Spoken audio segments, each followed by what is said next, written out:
भारत में स्थित एक ऐसी गुफा जिसके बारे में बहुत ही कम लोगों को पता है। जी हाँ, मैं बात कर रहा हूँ रामायण काल की बाली की गुफा के बारे में।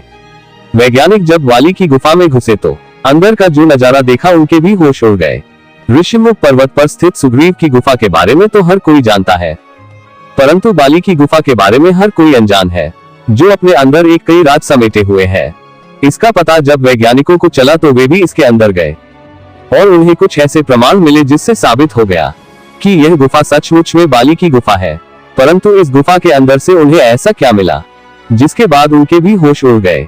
नमस्कार दोस्तों, आप देख रहे हैं कलयुग धार्मिक आस्था चैनल और एक बार सच्चे दिल से कमेंट बॉक्स में जरूर लिखिएगा हर हर महादेव। वानर राज बाली का शासन किष्किंधा नगरी में हुआ करता था। वो इतना बलशाली था कि उसने रावण को भी पराजित कर रखा था, परंतु ऐसा क्या हुआ कि उसके अपने भाई से दुश्मनी हो गई, जिसके पीछे का कारण था दो गुफा जिसे आज हम बाली की गुफा के नाम से जानते हैं। एक बार की बात है जब मायावी नाम के राक्षस ने बाली को युद्ध के लिए ललकारा। बाली उसके पीछे भागा और वह राक्षस भागते भागते एक गुफा के अंदर जा पहुंचा। बाली ने इस गुफा के द्वार पर सुग्रीव को खड़ा किया और उस राक्षस का वध करने के लिए उस गुफा के अंदर चला गया। तकरीबन 1 साल बीत चुका था और बाली इस गुफा के अंदर से नहीं लौटा था। सुग्रीव को बहुत चिंता सता रही थी। उसने देखा कि गुफा के अंदर से तो खून बाहर आ रहा है। उसे लगा कि बाली की युद्ध में मृत्यु हो गई है, इसलिए उसने एक बहुत बड़ा पत्थर लिया और उस गुफा के मुख पर लगा दिया। परंतु वो सच से अनजान था। दरअसल वह गुफा इतनी लंबी थी कि उस राक्षस को ढूंढने में बाली को 1 साल लग गया और 1 साल बाद उसने उस मायावी राक्षस का वध कर दिया। परंतु जब वो उस गुफा के द्वार पर पहुंचा तो एक बहुत बड़ा पत्थर देखकर उसे भी हैरानी हुई। उसने मन ही मन सोचा कि शायद सुग्रीव मेरा शासन हड़पना चाहता है। उसने जैसे तैसे वो पत्थर हटाया और वापस अपनी नगरी में पहुंचकर सुग्रीव को धक्का मारकर अपनी नगरी से बाहर निकाल दिया।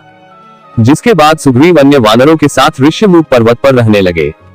जिसके बाद ऋषिमुख पर्वत सुग्रीव की गुफा के बारे में तो हर कोई जानता है, परंतु बाली की गुफा से हर कोई अनजान है। आज के समय में बाली की वही गुफा तुंगभद्रा नदी के किनारे वाले कर्नाटक के हम्पी शहर के आसपास के इलाके में है। वहां पर स्थित कुछ लोगों ने ये दावा किया कि यह वही बाली की गुफा है जिसमें बाली और मायावी राक्षस के बीच युद्ध हुआ था।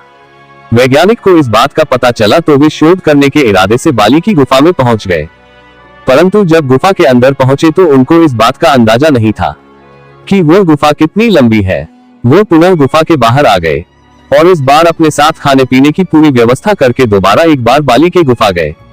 ये गुफा इतनी लंबी है कि बाली को भी मायावी राक्षस को ढूंढने के लिए पूरा 1 साल लग गया था, परंतु वह धीरे धीरे गुफा के अंदर चलते जा रहे थे।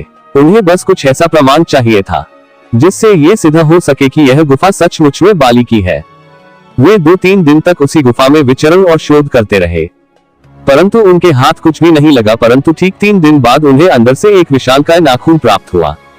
ये नाखून कोई सामान्य नाखून नहीं था और न ही किसी जानवर का नाखून था। वे सभी हैरान थे कि आखिर यह नाखून किस प्रजाति का है। फिर उसे शोध के लिए भेज दिया गया। जब वैज्ञानिक उस गुफा के और अंदर पहुंचे तो वहां पर उन्होंने जो देखा उन सभी के होश उड़ गए। दरअसल उस गुफा के अंत में एक अलग ही भाषा में कुछ लिखा हुआ था जो किसी के समझ में नहीं आ रहा था, परंतु वैज्ञानिकों ने इस पर शोध किया तो उन्हें पता चला कि ये लिखावट तकरीबन 5 से 6 हजार साल पुरानी है। बाना नाम की प्रजाति पहले इस तरह की लिखावट का इस्तेमाल किया करती थी। वाना बंदरों से अलग हुआ करते थे।